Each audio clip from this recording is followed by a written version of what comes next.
Thomas Weather. The Rich Thomas Weather Network, brought to you by these fine sponsors. Hear Rich's forecast hourly on these Blue Water Broadcasting radio stations. Hey, good morning, everybody. How you doing on this Tuesday morning? It is the 21st day of January, 2025. And I think this day will kind of live in history, weather history. I've covered a lot of stuff for you in 47 years. I've covered tornado days. I've covered, hurricanes. I've covered the big storm, the superstorm of the century, 1993. But this one is a very unique historic event from Texas across Louisiana, across the I-10 corridor, all the way to Jacksonville, Florida. This is some meteorologists are already calling this storm Blizzard Beach because there will be snow on the beaches. The National Weather Service in Mobile is talking about maybe south of I-10, some places could see 3 or 4 inch accumulation of mostly snow, maybe some sleet too. But this is a big deal. So let me talk in generalities right now as I make this at 3:48 a.m. because this will be a work in progress, and I'll be adding new graphics and new accumulation probabilities as the morning goes on, as I have been doing for the last few days. But here's the deal.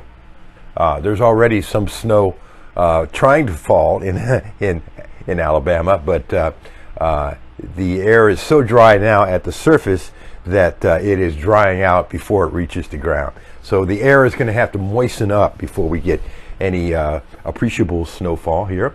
I think for a lot of us, mid to late morning is when all of this begins. I've got some future radar before down there showing you that by about 11:30 a.m., pretty good coverage on the snow from let's say just north of Montgomery all the way down to the coast on that particular future radar. And I think there will be some accumulation here in central Alabama. But I think when you go north of I-85 and US 80, the accumulations will be very tiny, but it doesn't take much to cause significant problems. Looks like the winter storm warning will continue from Montgomery and Lowndes and Macon and Lee counties on southward. All right. So that hasn't changed. North of that, if you're in, let's say, Elmore, Autauga County, Tallapoosa County, Coosa County, you are under a winter weather advisory. That's a notch under the importance of a winter storm warning. Farther south is where the significant accumulations are likely to be.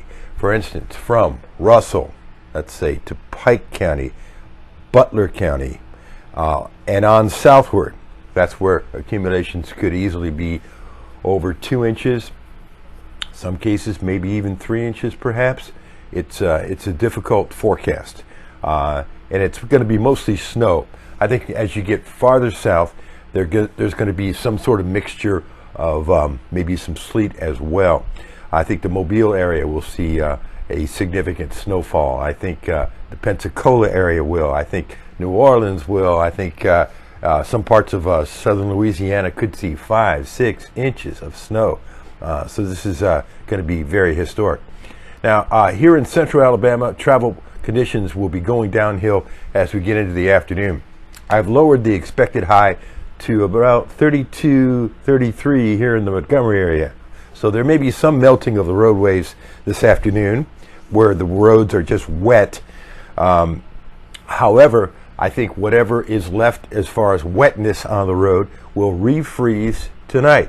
So I'm really worried about the travel conditions on Wednesday morning across the area with a low temperature down to 15. Some of that cold as far as the lowering the actual low temperature forecast has to do with the potential for snowfall on the ground, which is going to make us quite cold. I think by Wednesday afternoon, temperatures will be warming into the upper 30s with sunshine, and I think by Wednesday afternoon, travel is much better. I think it's mainly going to be a Wednesday morning problem, certainly later on this evening and tonight, and a Wednesday morning problem. So the winter storm warning is in effect from 6 a.m. to all the way till 6 a.m. tomorrow morning, but I think the travel problems will get better as far as the roadways by Wednesday afternoon. Meanwhile, the Arctic cold will continue. I've still got us in the 30s for a high, as I mentioned, tomorrow, and then maybe by the time we get into Thursday, maybe up to about 44 for a high temperature. Still very cold at night with upper teens and lower 20s, but warming over the upcoming weekend. Highs will be in the 50s, and eventually I've got us around 59 on Sunday for a high temperature. That's going to seem like a heat wave by then. All right, so as the morning goes on, I will be replacing some of the graphics in the blog section. Remember, this is just your forecast discussion. All the meat and potatoes are in the blog, and you can see the blog on Facebook, on our website, richthomasweathernetwork.com. Also on our weather app.